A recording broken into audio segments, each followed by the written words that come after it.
आणि मला वाटतं की जेव्हा आपण चांगलं काम काहीतरी करत असतो तेव्हा चांगले लोक आपल्याला बघत असतात. तो सेम झाला माझ्याबरोबर रतन टाटा सरांनी. म्हणजे या व्हेंचरमध्ये आता तर माझे जस्ट मेंटर नाही, पण त्यांनी ऑलरेडी कंपनीमध्ये आपली इन्व्हेस्टमेंट पण केलेली आहे. तर माझी फर्स्ट मीटिंग रतन सरांबरोबर अरेंज झालेली फक्त 20 मिनिटाची, जेव्हा त्यांनी माझं फर्स्ट टेड टॉक बघितलेलं.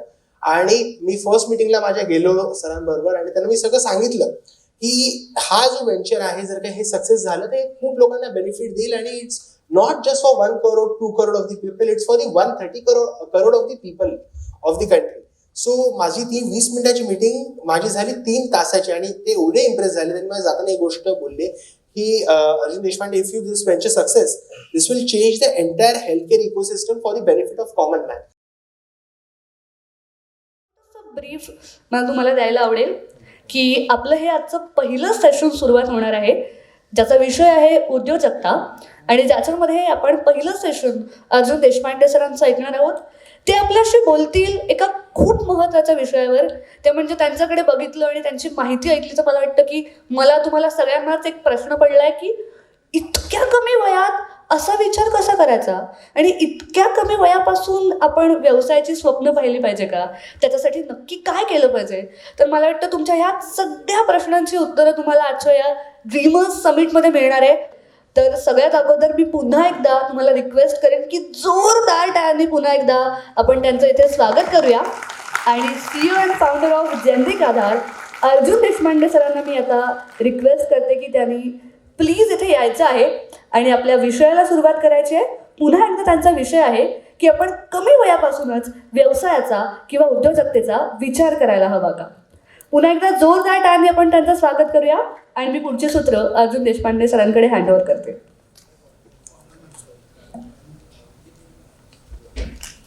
Yes, we'll quickly. So first of all, thank you Arjun sir for coming to Nasik. आणि बेसिकली सरांनी 16व्या वर्षात या जेनेरिक आधारची सुरुवात केली. त्यांनी एकदा बघितलं की एक म्हातारे माणूस होते आणि त्यांना ते अफोर्ड नाही करू शकत होते एक्सपेन्सिव्ह मेडिसिन्स. तर तेव्हा त्यांना अफोर्डेबल कसं करून द्यायचं हा प्रॉब्लेम स्टेटमेंट बघून त्यांनी या कंपनीला सुरुवात केली. आणि आज 1600हून जास्त फ्रँचायझीज त्यांनी पूर्ण देशभरात ओपन केल्या आहे आणि वय वर्ष फक्त 20. आणि आता दसऱ्यामध्ये त्यांनी 151 स्टोअरचं ओपनिंग केलं एका सिंगल डेमध्ये. आणि आजसुद्धा ते नाशिकमध्ये गोविंदनगर इथे त्यांचं एका जेनेरिक आधारचं स्टोअरचं ओपनिंग आहे.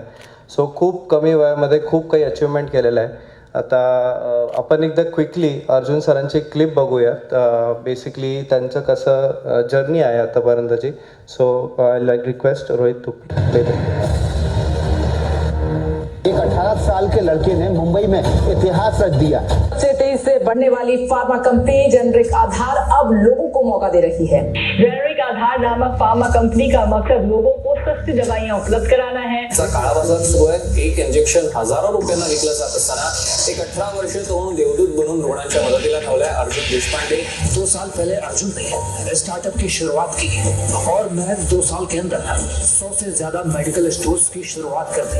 10 साल की कैसी युवा की कहानी थी. ये बात करते हैं 18 साल की उम्र में बेमिसाल उपलब्धि. इस लड़के की उम्र में 18 साल.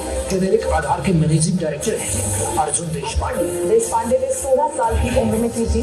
Deshpande co-founder and CEO of generic Aadhaar. अत्यंत तरुण उद्योजक अर्जुन देशपांडे. Arjun Deshpande 18-year-old entrepreneur. देशपांडे 18 वर्षांचे तरुण अर्जुन देशपांडे या अवघ्या 18 वर्षांतल्या अर्जुन देशपांडे. अर्जुन देशपांडे इसकी मिसाल है मुंबई के Arjun Deshpande. Please welcome Arjun Deshpande of generic Aadhaar. उद्योजक अर्जुन देशपांडे आहे. Talk to us about the road ahead. Joining me now is Arjun Deshpande, the founder and CEO of Generic Aadhaar. आणि अर्जुन तू नावाप्रमाणेच काम करतोय. ते आपले अर्जुन म्हणजे माशाचा डोळा फोकस केला होता. आता या आजच्या अर्जुनाने जेनेरिक औषध फोकस केलेलं आहे.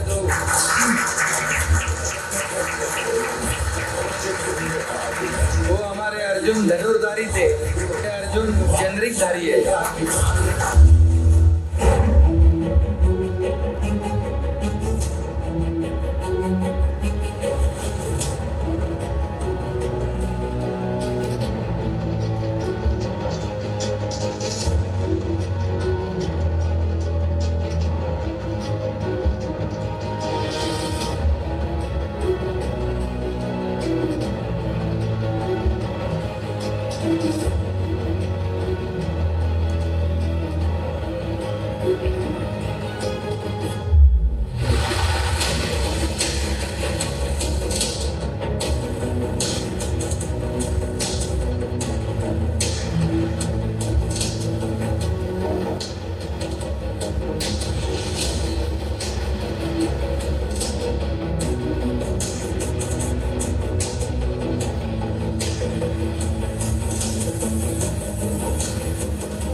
Congratulate Mr. Deshpande for what he has achieved.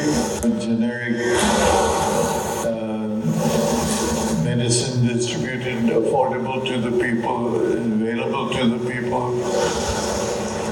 And this is a move that is not at the cost of anybody, it's for the benefit of the people.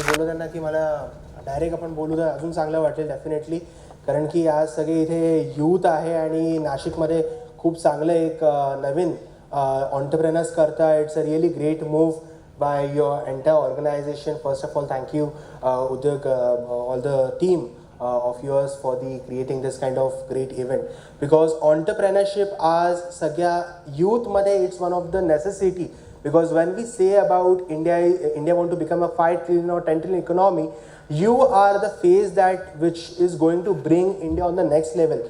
Okay, because जेव्हा आपले prime minister Narendra Modiji म्हणतात की we are building 5 trillion economy by 2024 and 10 trillion economy by 2029. So I think the face is the youth and the innovation what we can bring on the table by the youth of the country. So I always believe एक young entrepreneur, मी वेगळ्या institutes मध्ये I speak because of our innovative venture what we have built on. One thing what I have identified in previous years that now every one of us have some kind of different ideas. It may be a 13-year-old kid from one of the place from small place of BR, or it may be around a aged person at the age of 70s. Everyone have different kind of ideas that I wanted to start XYZ or I wanted to build something. But one thing what we lack I always believe is the execution. Ideas, I think all of us definitely have some ideas. That is the reason we have come over here. But at the morning we think that I have to start, but till evening we are definitely on the same day. So मला असं वाटतं की आपण जेव्हा काही गोष्टी विचार करतो ती आपल्याला ऑन ग्राउंड एक्झिक्यूट करणं तेवढंच इम्पॉर्टंट आहे. म्हणजे सेम इन माय केस, म्हणजे 16व्या वर्षी 3-4 वर्षापूर्वी मी जेव्हा वेंचर जनरिक आधार सुरू केलं ना, तेव्हा कुठलाच असा मोठं नव्हता की बिझनेस करण्याकरता I want to start a business on. When I saw the real problem, म्हणजे मी एका असंच मेडिकल स्टोअरवरती गेलो आणि तिथे मी बघितलं की एक आजोबा होते around at the age of he may be around age of 75, and he was requesting the medical store owner that I want credit on the monthly medicine bill, and that medical store guy was not able to give the credit because okay, he is also right on his part, because कुठल्या पण unknown पर्सनला why he will give the credit. So ते दादाजी खूपच जास्ती emotional झाले की मला क्रेडिट नाही मिळत. आणि मेडिसिन्स ही अशी गोष्ट नाही आहे की ते लक्झरियस प्रोडक्ट आहे. It is a basic necessity what we all know. आणि त्यांच्या मी वाईफ, म्हणजे त्यांना विचारलं, त्यांच्या वाईफला होता कॅन्सर आणि त्यांचा मुलगा जो होता ना, he was on auto rickshaw driver in Mumbai. So it was the medicine cost on monthly basis was around 15,000 to 20,000 rupees, and any middle class person cannot afford that on monthly basis. So I thought this is not just a problem for that one particular family or one particular Dadaji. There will be crore of Dadajis like this which are going from the same problem, and what we have to solve on. So I just gone on Google and I researched that what kind of loophole is there into the pharma industry, what I can change on, because as we all know that pharma industry is traditional business and many huge giants are already present in the market. So how we can change that kind of thing? So I found out the manufacturing cost of that 15,000 का product is just 2,000 rupees or 3,000 rupees. But वो जो chain है middleman का, वो जो end consumer तक आ रहा है, So it is costing around, maybe it is costing around 15,000 rupees because of the unnecessary marketing and branding of the product. So I thought if we innovate the pharma industry from direct manufacturer to the chota dukandar, okay, because as our Indian economy is not just based on the MNC companies, but our Indian economy, if you see on ground, it's more based on the retailers, the kirana stores or medical stores. And surprisingly, in India, the small medical stores are 10 lakh in numbers. Okay, there is a huge market. And today, online pharmacies and big medical malls were just ruling them. Business, हमारे छोटे medicals का, it was coming on very downside. I thought if we bring all the small medical under one platform and we give them a benefit of that, that will be one of the innovative thing. So from that, we started our venture on. And all the things, what मतलब I always believe that अगर हमको बड़ा business करना है, if you want to build a big business, don't just start a business for sake of it.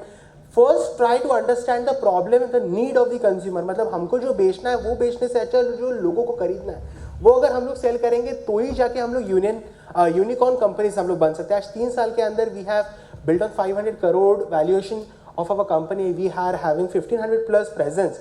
End ये जो चीज़ है generic Aadhaar, it's not just a business but it is what we can say, हर एक Indian के लिए वो आधार है. Because whenever senior citizen buys the medicine from us and और any common man, if 10,000 rupees medicine का जो bill हो रहा था, now it's just coming around 2,000, 3,000 rupees. So there is a huge gap between the manufacturing price and the kind of, we can say, marketing price. So I think I always believe, मतलब मैं आज बहुत अलग अलग events में youth से मिलता हूँ. 13 साल के बच्चे आके मुझे बोल रहे कि I am getting inspired. I also wanted to start a business. What kind of venture I can start on? मैं उनको यही चीज़ बोलता हूँ, बिजनेस करने के लिए बिजनेस मत करिए, ग्राउंड में जाइए, आप देखिए क्या प्रॉब्लम है, क्या लोग फेस कर रहे हैं, उसके ऊपर अगर आप बिजनेस चालू करेंगे, that will take you to the next level. So I think as मतलब one of the thing at my early days बहुत बड़ा एक बैरियर था कि एक 16 साल के लड़के में कौन इन्वेस्ट करेगा. No one was ready. मतलब हमारे रिटेलर नहीं हैप्पी थे, कोई नहीं हैप्पी था कि हम लोग आपके साथ में क्यों जुड़ेंगे, हमारा क्या बेनिफिट है.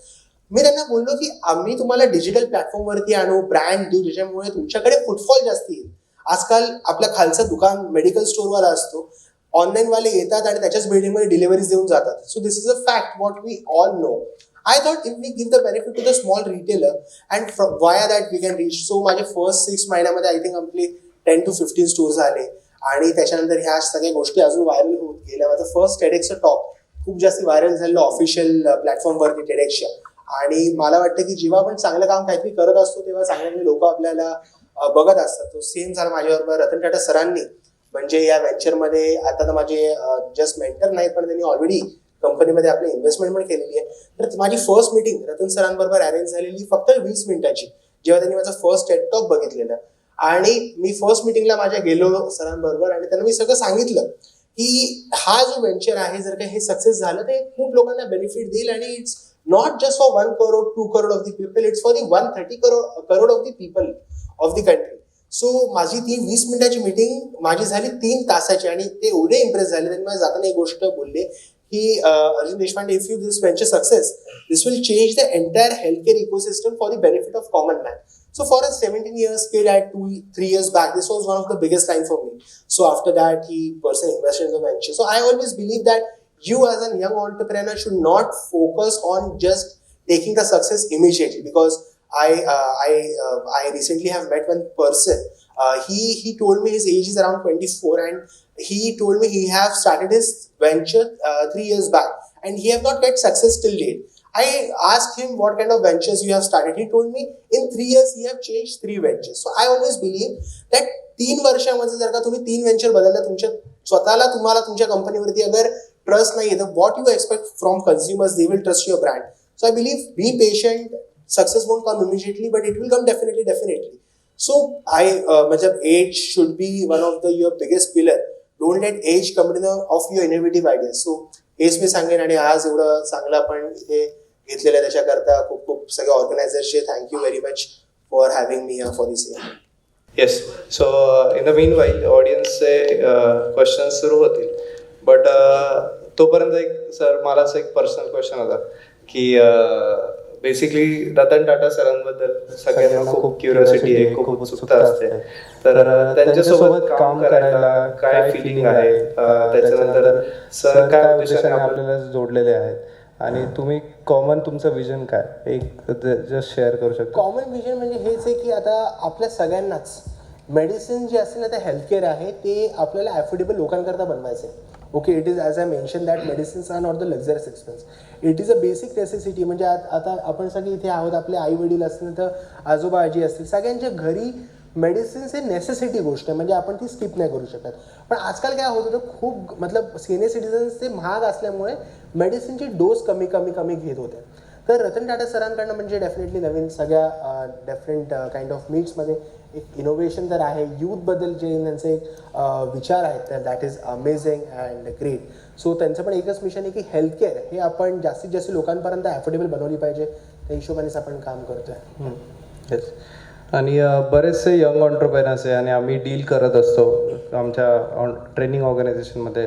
बरेचसे यंग ऑन्टरप्रेनर्स त्यांना अर्ली एजमध्ये पॅशन भेटत नाही, त्यांना कशात पॅशन आहे किंवा त्यांना कशात बिझनेस सुरू करायचा याच्यावरती आयडिया नसते.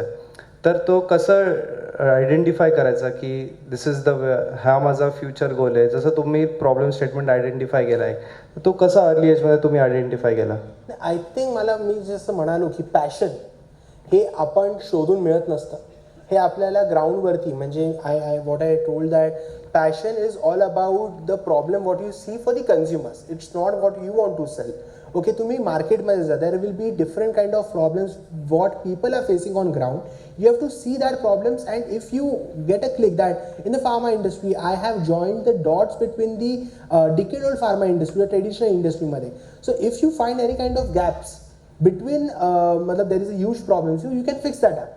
On that basis only your business will definitely grow. It's not just that you wanted to grow your business, you want to start a business for sake of it, so it will be a traditional business, but you have to scale it if you want to rapidly expand it. So it will be a sustainable and exponential growth what you have to focus.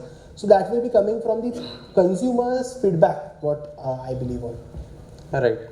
आणि जो next question होता, basically young entrepreneurs असं feel करतात की जो practical जो issue आहे की हू विल बिलीव्ह मी, किंवा माझ्याला कोण फंडिंग करेल, माझ्या आयडियाला कोण सपोर्ट करेल, फॅमिली सपोर्ट कसा मिळवायचा. सो हे जे ऑब्स्टिकल्स ते प्रॅक्टिकली फेस करतात, तर how they should basically face कसे करायचे किंवा ते ऑब्स्टिकल ओव्हरकम कसे करायचे? पहिली गोष्ट म्हणजे फंडिंग करता बिझनेस चालू नका करू, फंडिंगच्या बेसिसवरती बिझनेस नका चालू करू. I always believe that business should be profitable from the day one. जर का तुम्ही प्रॉफिटवरती फोकस केला, not just a cash burning, because generic Aadhaar जे आपण करतोय म्हणजे I was not dependent, I am not dependent on any kind of investment till date. It's a profitable venture because if you see any kind of startups they are burning the cash on month-to-month basis, and eventually the founders are been with very less kind of equity at the end of the day. I believe that to expand more, funding घेण्याकरता business चालू नका करू. म्हणजे जेव्हा business चालू करतो आपण directly venture कॅपिटलिस्टला direct mail करतो, नाही तर एंजल इन्व्हेस्टर्सला की आय वॉन्ट फंडिंग. सो त्या बेसिस करता ते सुरुवातीपासून करू, पहिलं मॉडेल बिल्डअप करा. आता मी फंड करतो कितीतरी स्टार्टअप्समध्ये, पण मी अशा फंड नाही करत की ज्यांचं फक्त आयडियाज आहे फक्त कंपनीमध्ये, because no one will fund you for your idea. आता मी फंड करतो if any one have build the first 100 consumers and your venture is succeeding ahead, I fund that startups kind of thing. So I believe that you do ground research, ground presence. तुमचा expansion जर का 100 customers are satisfied, definitely you can scale that to around, we can say maybe 10,000 or 1 crore as well. So that should be one of the prima kind of phase what I believe on. Right. So basically एक profitable business असला पाहिजे, त्याचा sound असला पाहिजे, it शुड, आणि त्याच्यानंतर automatically investors will follow you. Definitely. Right. Okay. ऑडियन्समध्ये अजून कोणाला क्वेश्चन असेल तर प्लीज माईकवरती या. Chandak sir has a question. नाही, रिअली ग्रेट. तुमचं या सगळ्या अचिव्हमेंट बघून खूप चांगलं वाटतं आहे की आणि एवढ्या कमी वयात तुम्ही सगळ्या काही गोष्टी केल्या आहेत आता. आणि तुम्ही अगदी फंडिंगसुद्धा मिळवलं आणि बाकीच्या बऱ्याच काही गोष्टी, आता तुमचे बरेच प्लॅन्स आहेत. तर यंग एंटरप्रेन्युअर्स जे आता सगळे आपल्यासमोर बसलेले आणि we are dealing with them only since last 37 years. तर एक जसं रामने सांगितलं की एक मेन अडचण घरातून बी येते.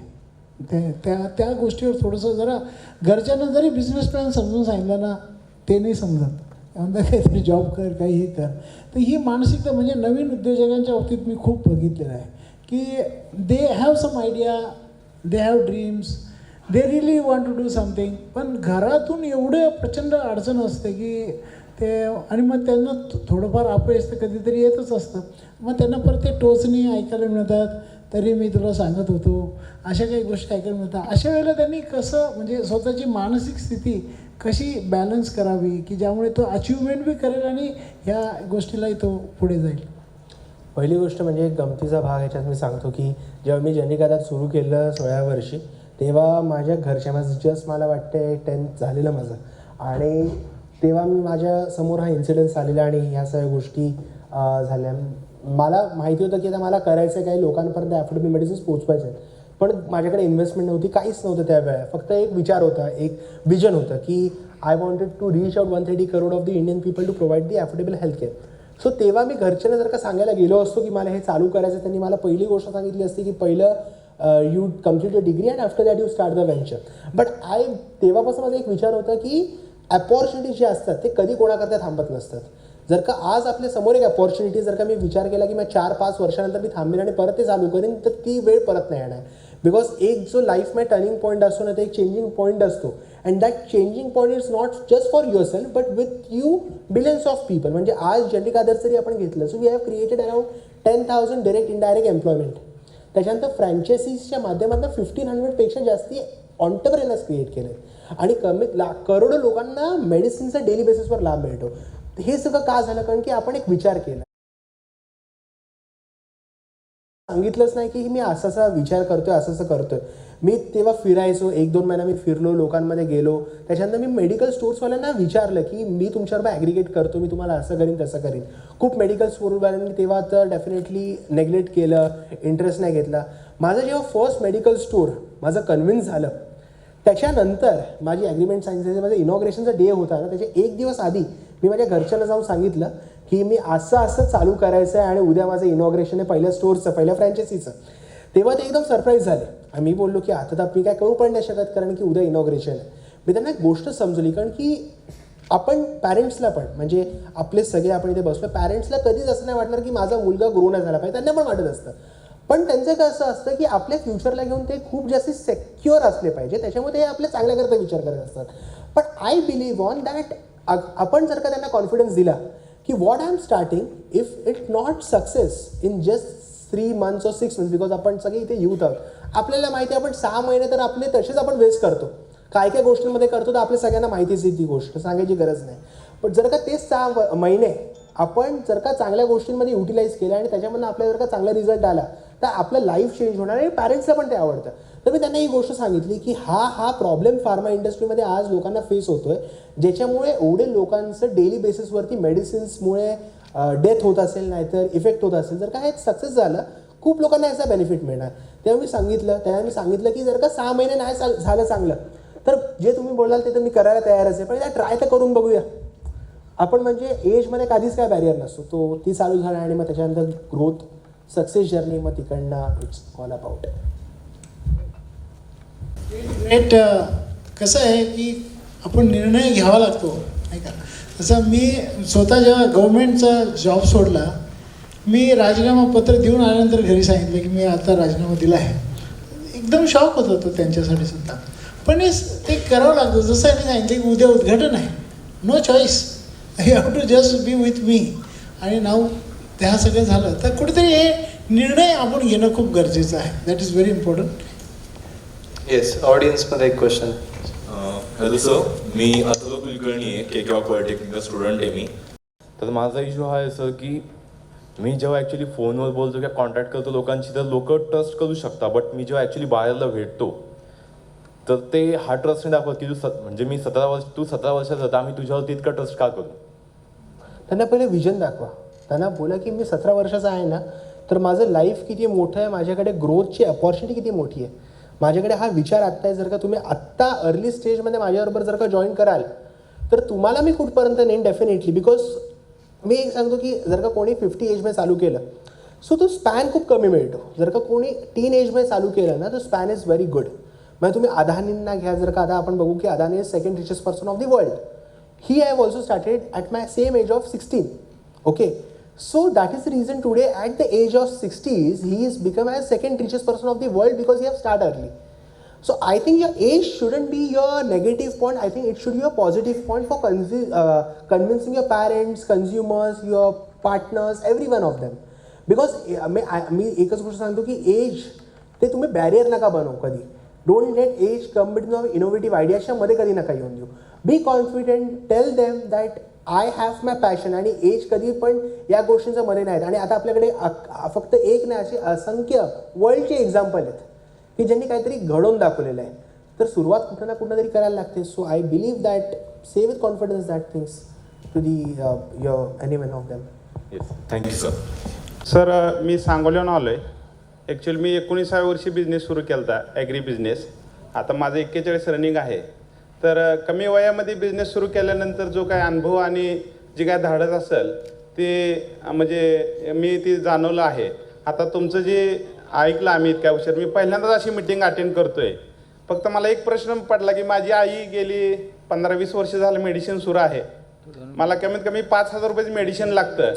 मी रेग्युलर मेडिकलमधनं घेतो, पण जेनरिक मेडिकल म्हटलं का माझ्या मनात एक येतं की किंमत कमी आहे आणि त्यामध्ये कंटेंट्स काय कमी असतील किंवा काय फरक पडेल का, असं धाडस सध्या कस्टमर्स होत नाही. त्याबद्दल थोडं मार्गदर्शन झालं तर बरं होईल सर. जरूर. पहिली गोष्ट तर आता जेनरिक मेडिसिन्स मतलब आज आपण कुलाव्यासारख्या हायटेक हाय क्लास सोसायटीमध्ये पण आपले स्टोअर्स तेवढेच चांगले काम करतात जेवढे बिहारच्या छोट्याशा गावामध्ये. कारण की कुलाब्यासारख्या एरियामध्ये लोकांना एज्युकेशन आहे की जेनरिक मेडिसिन जे असतात इंडिया आपल्या सगळ्यांना माहिती करतं. असं मला जस्ट यांनी सांगितलं की ते काही फार्मसीचे स्टुडंट्स पण आलेले आहेत. आपण रिसेंटली वर्ल्डचं सगळ्यात मोठा फार्मसीचं गॅदरिंग केलं पुण्यामध्ये. 10,000 फार्मसीचे स्टुडंट तिथे प्रेझेंट होते. आज जे मिथ, एक कन्फ्युजनचे खूप लोकांच्या मनामध्ये काही MNC कंपनीने टाकलेलं आहे की मेडिसिन जे असतात ते जेनरिक वेगळे असतात आणि ब्रँडेड वेगळे असतात. ठीक आहे, पण इंडियामध्ये 90% जे मेडिसिन्स असतात ना ते जेनरिकच असतात. India is one of the biggest manufacture and exporter of generic medicines to the world. तुम्ही कोरोनाच्या काळामध्ये जर का घ्याल तर रेमडिसिविर, हायड्रॉक्सिक्लोरोक्विन, ॲझिथ्रोमायसिन, पॅरासिटामॉल हे काय ब्रँडचे नावं नाही आहेत, बरोबर ना. हे जेनरिक नाव आहेत, हे मॉलिक्युल नाव आहेत. जे डॉक्टर नाही तर फार्मासिस्टला लास्टला पेपर येतो की जर कोणाला फिवर आलं तर काय लिहिणार आपण, ते लिहितात पॅरासिटामॉल. काही लोक नंतर जाऊन काय कारणामुळे कुठल्या ब्रँडचं पर्टिक्युलर नाव लिहितात. ती चांगली गोष्ट नाही. आज FDA रूल प्रमाणे पण जेनरिक नाव लिहिलं पाहिजे. ते कस्टमरचं राईट आहे कुठल्या जेनरिकचं त्यांनी ब्रँड घ्यायचं. ओके, तर काय होतं, हे प्रमोशनलमुळे मार्केटिंगमुळे. जर का तुम्ही पुण्याला गेलात तर पॅरासिटामॉलचा एक ब्रँड तुम्हाला मिळेल, नाशिकमध्ये गेलात तर त्याच पॅरासिटामॉलचं बोलणार की जे पुण्यामध्ये ब्रँडेड आहे ते इथे जेनरिक आहे आणि नाशिकमध्ये जे ब्रँडेड आहे ते पुण्यात जेनरिक आहे. तिथे कुठली कंपनी पहिली पोहोचली, समजलं. त्याच्यामुळे ते पैसे तुमच्या खिशात घेतात. ते मार्केटिंगचे मोठे मोठे टीव्हीला ऍड लावतात, ऍक्ट्रेस आणतात टीव्हीवरती ऍड करण्याकरता. ते पैसे कुठे येणार, ते आपल्याकडे येतात. तर जेनरिक आधार काय करतं, हे सगळे कट डाऊन करतो. त्याच मॅन्युफॅक्चरिंग कडनं प्रोडक्ट घेतात.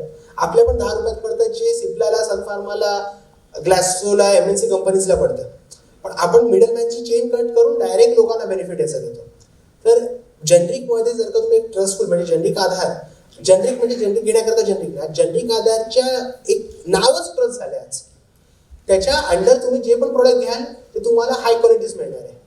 तर ते एक आपण हजारो प्रोडक्ट अंडर वन रूफ आपण लोकांपर्यंत पोहोचवायचं. आणि एक क्रांती आहे. म्हणजे आपण बघाल की टेलिकॉम इंडस्ट्रीमध्ये 2 वर्षापूर्वी 1 GB मोबाईलचा डेटा जो होता आपला तो आपण 300-400ला घ्यायचो. एक कंपनी आली, त्यांनी अख्खा मार्केट पेनिट्रेट करून अख्खा इंडस्ट्री बदलून टाकली. आता आपण महिन्याला अनलिमिटेड वापरत 200 रुपये, 150 रुपये.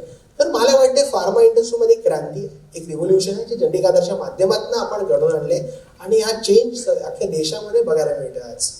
Thank you sir.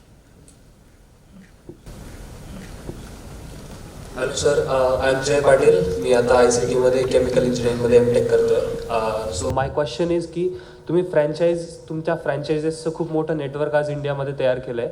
बट फ्रँचायझिंग हा एक खूप ट्रिकी पार्ट आहे. फ्रँचायझिंगमध्ये तुमचे सगळे जे स्टेक होल्डर्स आहे तुम्हाला त्यांना विन विन सिच्युएशनमध्ये ट्रान्सफॉर्म करून त्यांच्याकडे तुम्हाला फ्रँचायझीस घ्याव्या लागतात. तर तुमच्या फर्स्ट 1 इयरमध्ये फ्रँचायझिंगमध्ये तुम्हाला काय काय इश्यूज आले आणि तुम्ही त्यांना कसं कसं रिझॉल्व्ह केलं हे तुमच्याकडून जाणून घेण्याची मला इच्छा आहे. जरूर. म्हणजे फ्रँचायझीचा आपण जेव्हा विषय म्हणतो तर खूप जास्ती मी म्हणेन की it is not very easy की तुमच्या ब्रँड कितीतरी लोकांनी त्यांनी तुमच्या ब्रँडवरती ट्रस्ट करून तुमची फ्रँचायझी घेऊ, कन्झ्युमर तिथे येऊ. ब्रँड म्हणजे काय, तुमच्या नावाने थर्ड पर्सन बेनिफिट घेतोय. आज जनरिक आधारच्या नावाने 1500हून अधिक लोक बेनिफिट घेतात त्यांच्या एरियामध्ये त्या गोष्टींचा. पण सुरुवातीच्या वेळेस जेव्हा ब्रँड नव्हतं तेव्हा काही नव्हतं, तेव्हा एक फक्त आपलं विजन असतं. म्हणजे जे 10 फ्रँचायझी सुरुवातीला झाले ना ते का झाले माहिती आहे, जेव्हा माझं फर्स्ट फ्रँचायझी मी चालू केलेलं त्याच्यावरती कन्झ्युमरचा डिमांड खूप जास्ती प्रमाणात यायला लागला की आम्हाला जनरिक आधारमधूनच प्रोडक्ट घ्यायचे कारण की आम्हाला स्वस्त दरात मिळतात. ती गोष्ट मेडिकल टू मेडिकल होत गेली, त्यांच्यामध्ये कन्व्हिन्सिंग होत गेलं. ते माझे फर्स्ट 10 फ्रँचायझी झाले, त्याच्यानंतर ब्रँडिंग झालं, अख्ख्या इंडियामध्ये व्हायरल गोष्टी झाल्या. आणि आज तर म्हणजे असं झालेलं आहे की फ्रँचायझी करता लोक हजारोच्या संख्येने ॲप्लिकेशन देतात, पण आम्हाला तर त्याच्यामध्ये शॉर्टलिस्ट करायला लागतं कोणाला द्यायची कोणाला नाही द्यायची. कारण की फ्रँचायझी असं आहे कारण की ते आपला चेहरा असतात तिथे. तर आता आपण अजून आता 1500-1600 अधिक फ्रँचायझीज आपण येणाऱ्या 1 वर्षामध्ये 3 ते 4 हजार फ्रँचायझी आपल्या असतील. पण हे फ्रँचायझी आपण काय एवढे वाढवतो, कारण की आता तुम्ही जर का बघाल दुसऱ्या कुठल्या पण छोट्या मोठ्या कंपन्यांच्या फ्रँचायझी असतात 10 लाख 15 लाख 20 लाख रुपयांना. आपल्या पण जर का ठेवायचे असेल तर फ्रँचायझी फीमध्ये जर का पैसे कमवायचे असतील तर मी पण ते 15 लाख 20 लाख फ्रँचायझी फी ठेवू शकतो. पण आज जनरिक आधार एवढं सस्टेनेबल हायली एक्सपेंडेबल का होतं आहे, कारण की आपण फ्रँचायझी फी जी आहे ना ती एकदम कमी ठेवली, फक्त 1 लाख रुपये ठेवली आहे, ज्याच्यामध्ये आपण त्यांना खूप सारे बेनिफिट पण देतो आहे. सॉफ्टवेअर झालं, त्यांना डिजिटल वर्ल्डमध्ये ब्रँडिंग झालं, आपला डिस्प्ले बोर्ड झाला. तर आय ऑलवेज बिलीव्ह ते सस्टेनेबल झालं पाहिजे फॉर दी लाँग टर्म. आपण जिथे प्रॉडक्ट डेवलपला देतो तर तिकडनं ते लोकांपर्यंत अफोर्डेबल रेटमध्ये पोहोचले पाहिजे. तर त्या हिशोबाने मासेसला त्याचं बेनिफिट आज म्हणजे जिथे जर का तुम्ही बिहारच्या छोट्याशा गावामध्ये जिथे आज गुगल पण नाही पोहोचलं आहे, गुगलमध्ये पण कुशेश्वर आसन नाही आहे, तिथे एक जनरिक आधार आहे, तिकडच्या डॉक्टरने आपली फ्रँचायझी घेतली आहे. तर I believe franchise model is very best. पण तुम्ही ते तुमचं मी म्हणेल ते चार्ट नाही तर तुमचं प्रेझेंटेशन जे आहे वर्किंग आहे ते खूप तुमचं नीट असलं पाहिजे. So if that is great the franchise model can go to the next step of course.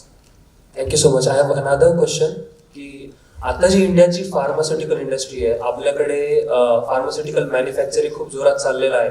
But त्यासोबतच जे ऍक्टिव्ह फार्मास्युटिकल इन्ग्रेडियंट्स आहेत APIs ते आपण चायनामधून इम्पोर्ट करूनच करंटली आपलं चालू. तर त्यामध्ये येणाऱ्या 10 वर्षामध्ये इंडियन गव्हर्नमेंट काय स्कीम्स आणत आहे API मॅन्युफॅक्चरिंग मध्ये आणि जेनेरिक आधारचा यावरती काय व्ह्यू आहे?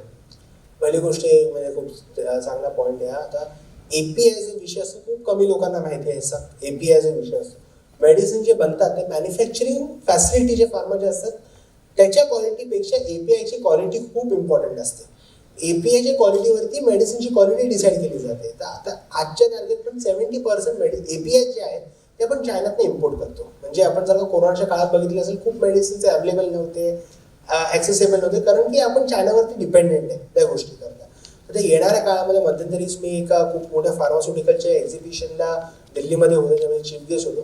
तिथे तोच अख्खा मतलब जे काही 500 मॅन्युफॅक्चर त्यांच्यासमोर मी हेच गोष्ट मांडली की इंडियामध्ये API मॅन्युफॅक्चर फार्मा मॅन्युफॅक्चरिंग तर सगळे टाकतात, पण आता आपण API मॅन्युफॅक्चरिंगवर फोकस केलं पाहिजे. त्याच्यामध्ये आता माझ्याच ओळखीमध्ये कमीत कमी 5 ते 6 API मॅन्युफॅक्चरिंग आपण इंडियामध्ये आणलं आउट ऑफ इंडिया. तर त्याच्यानंतर गव्हर्नमेंट API पार्स खूप मोठे मोठे डिझाईन करतात. तर हा पण मला वाटतं येणाऱ्या काळामध्ये मेडिसिनचा रेट कमी करायला आणि त्या इंडियाला आत्मनिर्भर बनवण्याकरता एक खूप मोठा विषय असेल. तर या definitely it's a great point. Thank you so much.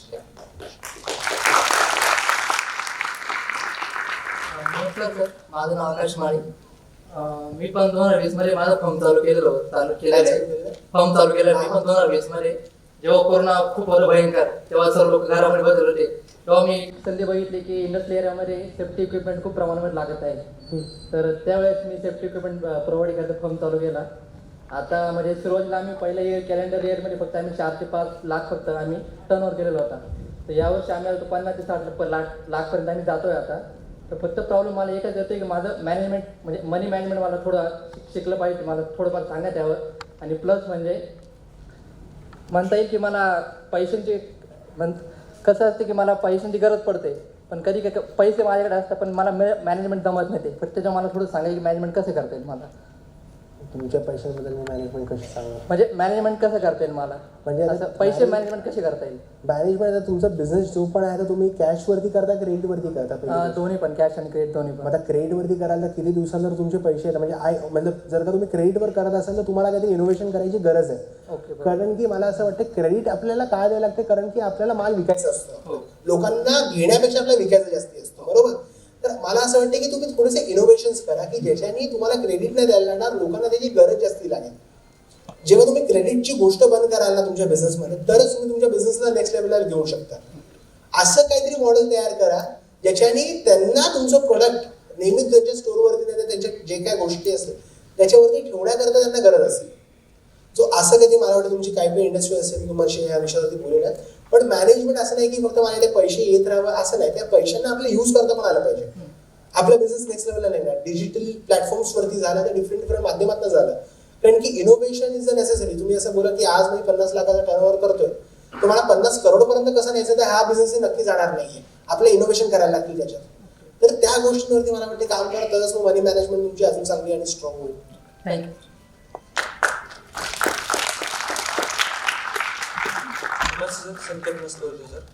Sir म्हटलं मी 1 वर्षापासून फ्रोझन वरती काम करतोय, बट मला डिसिजन मध्ये थोडासा प्रॉब्लेम येतो की मॅन्युफॅक्चरिंग करावं की ट्रेडिंग करावी. बिकॉज ट्रेडिंग जर केली तर बाकीचं मार्केट जे आहे त्यात रेट मॅच होत नाही, आणि मॅन्युफॅक्चरिंग केली तर मग रेट आपल्या हिशोबाने राहील, बट इन्व्हेस्टमेंट खूप जास्त त्यामध्ये, म्हणजे काही नाही तरी अबाउट 18 to 20 CR पर्यंत जाते. तर मग मी ट्रेडिंग पासून स्टार्ट केलं पाहिजे की मॅन्युफॅक्चरिंग वरती फोकस केलं पाहिजे? मला असं वाटतं ट्रेडिंग तुमचं सुरुवात ट्रेडिंग असंच पाहिजे, कारण तुमच्याकडे तेवढं इन्व्हेस्टमेंट आता नाही येत आहे. पण ट्रेडिंग तुम्हाला एका लेवलपर्यंतच नेऊ शकते, त्याच्यावरती नाही नेऊ शकत. ठीक आहे, मॅन्युफॅक्चरिंग करता पण तुम्हाला एक लिमिटेशन येतं. त्याच्यापेक्षा मॅन्युफॅक्चरिंग ट्रेडिंगपेक्षा एक प्लॅटफॉर्म डेव्हलप करा ज्या पण इंडस्ट्रीमध्ये तुम्ही आहात त्याच्यामध्ये तुम्ही आहात, पण तुम्हाला तुमचा कन्झ्युमर आहे आणि तुमचा मॅन्युफॅक्चर आहे, त्यांना तुम्ही काय कनेक्ट करू शकता का? त्याच्यामध्ये काय तुम्ही नवीन काय गोष्टी घडवून आणू शकता का? तुम्ही काय व्हॅल्यू ॲडिशन गोष्टी तुम्ही देऊ शकता का, ज्यामुळे तुम्हाला मॅन्युफॅक्चरिंगचा सेटअपला खर्च पण नाही करायला लागणार आणि तुम्ही शॉर्ट टर्म करता रिस्कमध्ये पण नसणार की आज माझा दुसरा कोणतरी आला ते पण माझं सेम करून कधी पण कॉपी करू शकतात. तर प्लॅटफॉर्म मला वाटतं एनी टाइम बेटर आहे from trading also and from manufacturing also. तर त्या विषयावरती तुम्ही मला वाटते थोडंसं हे केलं पाहिजे. प्लॅटफॉर्म म्हणजे आता एवढ्या वर्षांपासून म्हणजे डिफरंट इंडस्ट्रीजमध्ये ट्रेडिशनल काम चालू होतं. एक्झाम्पल देतो तुम्हाला, हे अख्खी सप्लाय चेन होती. आता जर का फार्मा इंडस्ट्री आहे अख्खी 20 लोकांची सप्लाय चेन होती. मी ना तर जनरिक मेडिसिन्स बनवतो, मी ना तर कन्झ्युमरला आपले स्वतःचे स्टोर आहेत. मी एक प्लॅटफॉर्म दिलं रिटेलरला पण जिथे ते आपल्या नावावरती बिझनेस करू शकतात, आपले प्रोडक्ट्स असू शकतात आणि लोकांपर्यंत पोहोचू शकतात. त्याच्यामुळे एक्सपेंड झालो ना आपण. तर तसा काहीतरी एक चांगला विचार करा तुमच्या इंडस्ट्रीमध्ये, तरच तुम्ही नेक्स्ट लेवलला जाऊ शकता. थँक्यू. मी अभय बाळूस, मी हॉस्पिटल मॅनेजमेंटमध्ये काम करतो.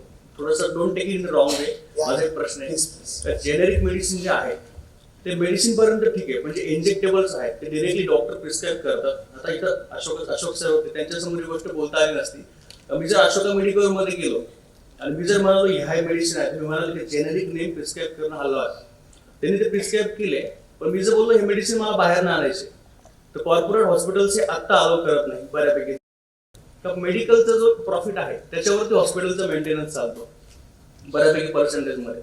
जर तिथे जेनेरिक आलं आणि तिथलं जे क्रीम प्रॉफिट आहे हे जर लोकांकडे राहिलं तर मग हॉस्पिटलचं मेंटेनन्स चालणार नाही. तर हॉस्पिटलचे जे रेट आहे त्याच्यामध्ये इन्फ्लेशन वाढलं का या गोष्टीमुळे, हा प्रश्न माझा आहे. मला एक सांगा, पहिली गोष्ट आपण जर का विचार केला होता इंडियामधल्या 10 लोकांना जर का आपण श्रीमंत बनवण्याकरता विचार केला तर आपण ह्याच्यात काहीच नाही करू शकत.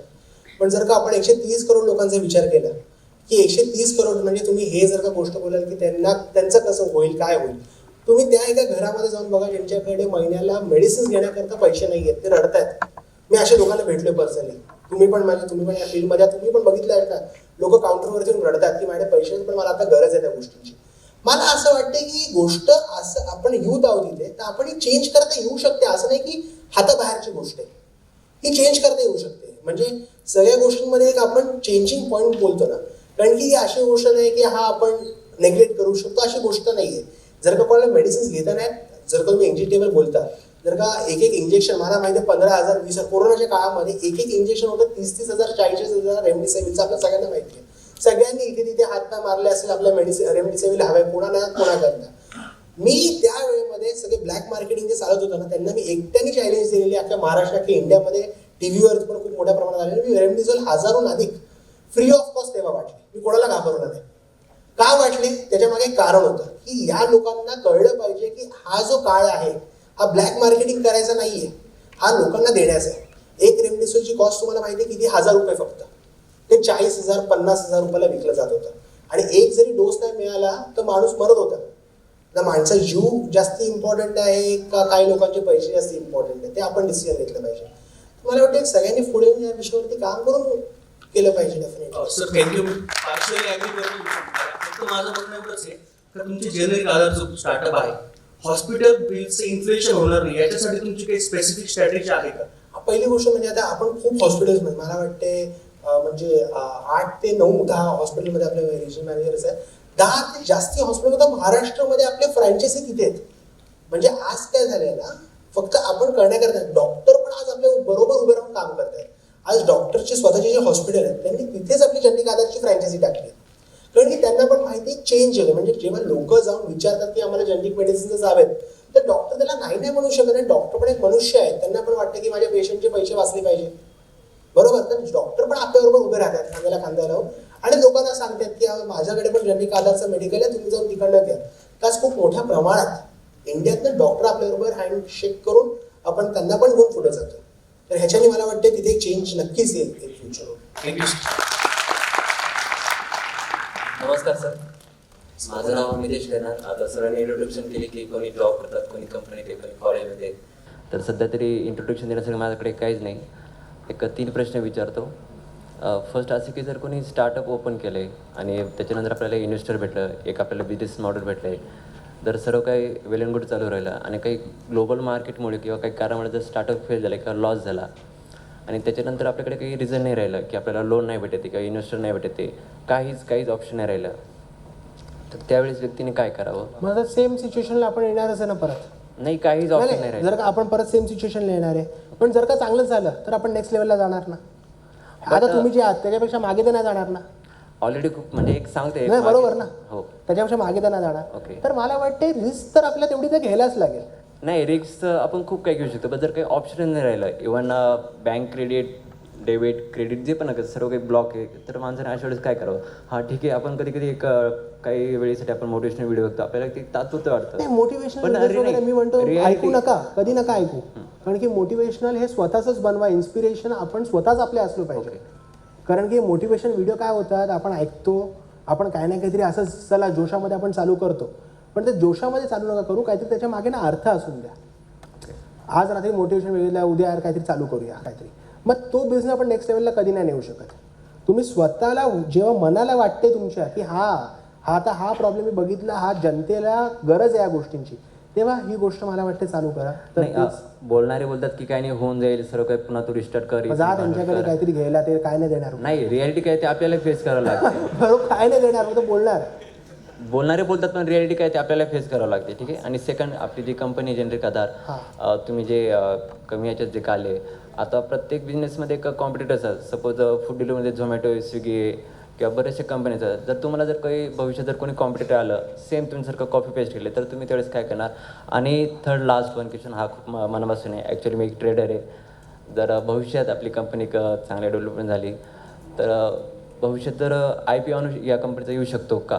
आणि जर असेल तर फर्स्ट बायर मी असेल.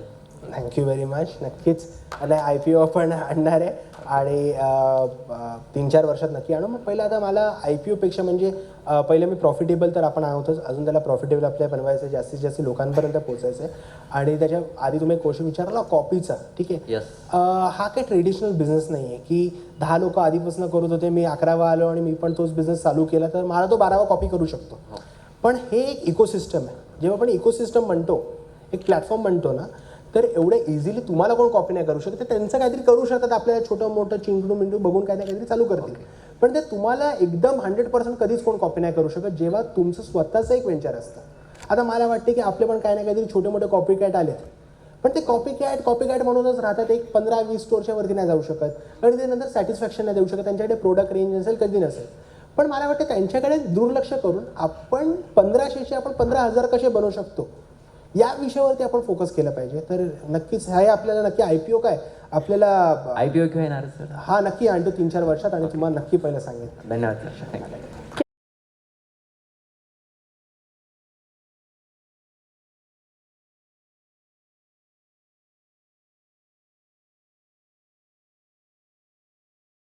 ॲक्च्युली माझा जो प्रश्न आहे ना सर, तो एन्व्हायरमेंट बेस आहे. कारण की जनरली बिझनेस स्टार्टअप्स म्हणा किंवा मोठे मोठे बिझनेस जायंट्स म्हणा, ते आज बिझनेस एक प्रॉफिट अँड लॉस स्टेटमेंटवरती तर करतायत, बट एक एन्व्हायरमेंटकडे थोडंसं दुर्लक्ष होतं आहे असं वाटतं आहे मला. जसं की आपण बघतो, म्हणजे मी जे ऑब्झर्वेशन केलं आतापर्यंत, की माझ्या स्वतःच्या घरामध्ये लास्ट 2 इयर्सपासून मेडिकल इमर्जन्सीज होत्या, काही सिच्युएशन्स होत्या, आणि त्या काळामध्ये भरमसाठ अशा मेडिसिन्सचे पॅकेट्स असायचे, गोळ्यांचे पॅकेट्स असायचे.